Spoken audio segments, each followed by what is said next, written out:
पता है मुझे, कभी कभी बिन गलती के डांट खाते हो और इतनी बुरी तरह से डांट खाते हो जिसका कोई अंदाज़ा भी नहीं होता, कोई सीमा नहीं होती। जबकि तुमने इतनी अच्छी नीयत से कभी कभी कुछ बातें छुपाई होती हैं ताकि बाद में जाकर सबको खुशी और शांति मिले, पर अंजाम वही होता है। डांट तुम्हें पड़ जाती है और शायद वो तुम्हारे हृदय को झकझोर देती है। मैं तुम्हारी स्थिति अच्छे से समझ रहा हूँ।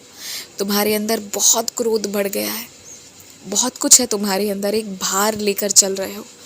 अब की बार जब तुम शिरडी आओगे ना, तो तुम मेरी द्वारका माई आकर बैठना, थोड़ी देर बैठना, और ये मत सोचना कि भीड़ है तो कोई तुम्हें वहाँ से भगा देगा। तुम्हारे बाबा का है सब कुछ, पूरे हक के साथ वहाँ आकर बैठना, और जो तुम्हारे मन का बोझ है ना, वो वहीं बैठकर इस तरह से हल्का होगा ना कि उसके बाद तुम अपने आप को आज़ाद और हल्का सा महसूस करोगे। कभी कभी एक बात कहूँ, जवाब देने से बेहतर है शांत रहना।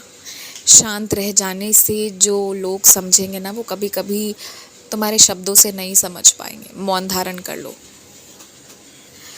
और कहूँ एक बात, तोहफे सबको पसंद आते हैं, लेकिन अगर उस तोहफे में उस इंसान के लिए कुछ खास बात लिख दो ना, तो उन्हें और पसंद आता है। बस ज़रा सी कोशिश किसी के चेहरे पर मुस्कान ले आती है। तो अगली बार जब किसी को तोहफे देना, तो अपने हाथ से कुछ लिखकर भी देना।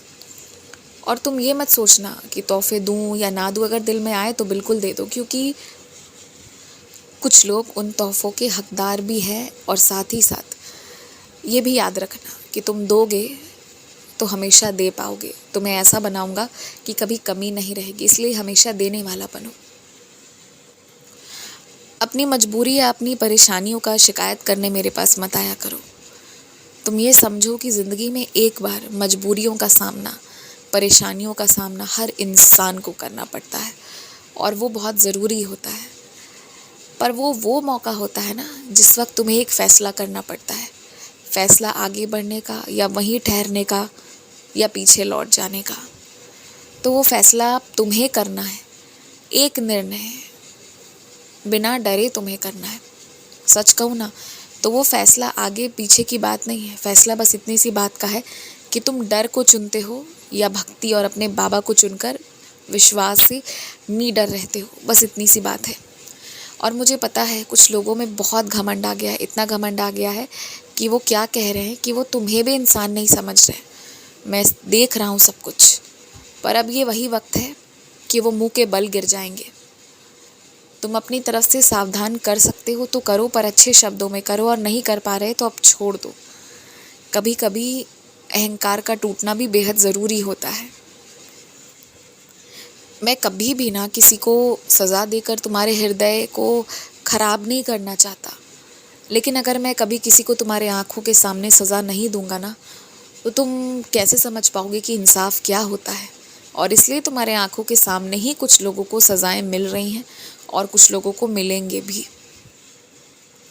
बात ऐसी है ना कि जब तक तुम दूसरों के बुद्धि से चलते हो तब तक तुम बहुत अच्छे हो, जब तक तुम बात मानते हो तब तक तुम बहुत अच्छे हो, पर यदि तुमने अपनी तरफ से कुछ रख दिया ना, तो फिर तो तुम्हें बुरा बना दिया जाता है। तो अभी तुम जिस स्थिति में हो ना, मैं सिर्फ फ़िलहाल की बात कर रहा हूँ, पूरी ज़िंदगी की नहीं। इस वक्त तुम्हारे लिए बेहतर ये है कि जितना हो सके शांत रहो, अलग रहो, और यदि ज़रूरत पड़े तो बीच के किसी रास्ते को अपनाते हुए आगे बढ़ो। और वैसे भी तुम्हारी बातों से किसी का अहंकार शांत नहीं होने वाला। अहंकार, क्रोध कैसे शांत होगा ये मुझे पता है, और जो मैं करूँगा वो तो तुम बस देखते जाना।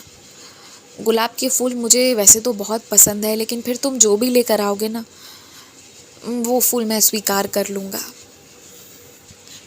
लेकिन मेरे पास जब भी फूल लाते हो ना, तो कोशिश किया करो कि वो ताज़े हों।